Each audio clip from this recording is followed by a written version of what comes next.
nós formos ver, não nesse sentido literal de que há ossos no meio da igreja, de que há ossos no meio da nação brasileira, mas nós temos um sentido analógico, comparativo, de que a nossa nação precisa se arrepender, de que a nossa nação precisa se converter ao Senhor, de que a nossa nação precisa fazer o ID do Senhor, que a nossa nação precisa declarar Jesus como o único e suficiente Salvador, com aquele que pode, que faz todas as coisas. E não é só a nossa nação, é a minha vida, é a sua vida, que experimenta de adversidades, que experimenta de tribulações diárias, e em vez, muitas das vezes, de nós falarmos o que o Senhor nos ensina, profetizarmos vida, profetizarmos solução, nós declaramos na nossa nação e na nossa casa, muitas vezes, a miséria, a luta, a tribulação. Quando tem um filho experimentando da rebeldia,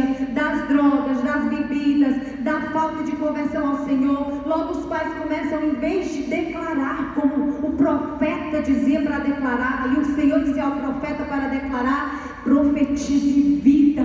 Nós muitas das vezes profetizamos morte nas nossas ruas, vemos a criminalidade dizendo: esse bandido, que bom que ele morreu, que bom que ele se foi. Ou muitas das vezes nós cruzamos com uma prostituta, não temos uma palavra de vida, profetizamos miséria sobre a vida dela. Ou por muitas das vezes nas nossas casas, quando há conflito e contenda entre os maridos, entre as mulheres, entre os pais e os filhos, em vez de nós irmos lá orar, profetizarmos vida, nós declaramos falência.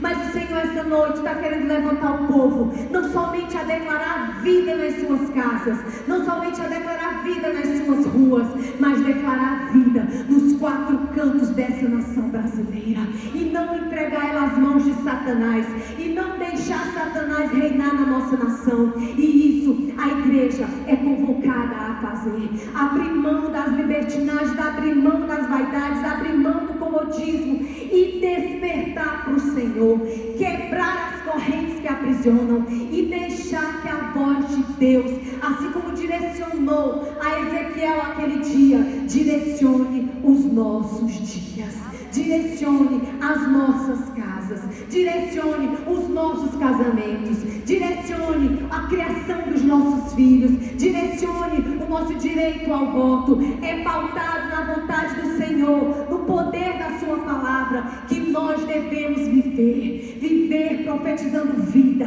viver acreditando no impossível, viver determinando as bênçãos de Deus e alcançando estes povos que ainda são desafios para a igreja, onde a igreja não pode cruzar seus braços diante dos indígenas. Mais de amados, 100 tribos indígenas nunca ouviram falar de Jesus e estão aqui dentro do nosso país.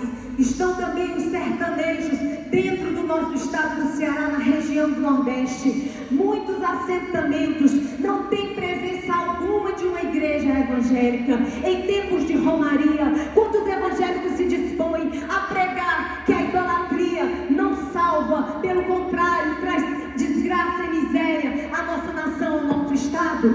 Isso aqui é na nossa região Nordeste. Nós estamos aí com os assentamentos sertanejos, os desafios da romaria, os desafios dos quilombolas. Quem já ouviu falar em quilombola? Quilombola foram os negros que construíram a nossa sociedade, que sofreram escravidão, que foram arrancados da sua terra e jogados nessa terra. A escravidão grita, o preconceito está nas ruas e está às vezes dentro das nossas casas. Nós que professamos Cristo como único Senhor e Salvador, olhamos para o negro às vezes com indiferença, olhamos para os quilombolas que vieram da escravidão, eles e seus descendentes, e quando eles lutam para ter uma igualdade, pelo menos uma oportunidade maior, nós brigamos, achando que não é direito deles. Nós precisamos levar o evangelho também aos quilombolas. Irmãos, são mais a 5.000 comunidades quilombolas e ainda 2.000 comunidades também não são convertidas ao Senhor. E há 2 milhões de romeiros, pasmem, não é no Brasil, é no Nordeste, que todos os anos praticam a sua fé na romaria,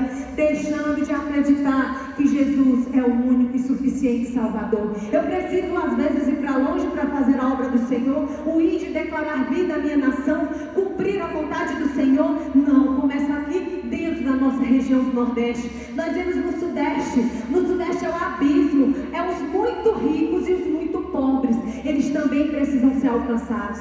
É um desafio missionário. O cara é rico demais, não quer saber de Deus. O outro é pobre demais, se contraria, se rebela contra Deus. E esse povo precisa ouvir de Deus, da nossa boca, ouvir em nós, homens e mulheres de Deus que amam, que acreditam, que professam uma fé de virtude, uma fé real, uma fé verdadeira. No Sul existe um monte de ciganos, irmãos, muitos ciganos que não conhecem a Jesus, apenas Igreja, fique orando durante toda essa peça e deixe o Senhor mudar a sua história e a história da nossa nação brasileira.